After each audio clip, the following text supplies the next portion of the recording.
Halo, assalamualaikum warahmatullahi wabarakatuh. Berjumpa lagi dengan saya Syahrul Al-Farezi.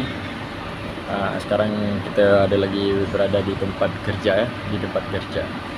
Ya, kerjanya macam ni lah guys. Kerjanya di Malaysia. Kalau misalkan ada order, dia keluar dekat sini, lepas tu kita buat terus. Kita buat masak-masak, masak-masak sini ya. Masak-masak kicap, ayam kunyit, ayam bawang, ayam kumpau, serba ada lah. Ayam kukus, masak kukus kan.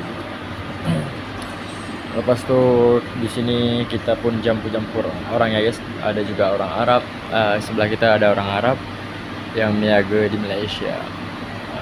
Ada orang Arab yang meniaga dekat Malaysia. Nampak gelap sikit ya guys. Ini orang Arabnya lagi main handphone ya. Dia lagi sepi juga, gak ada orderan ya.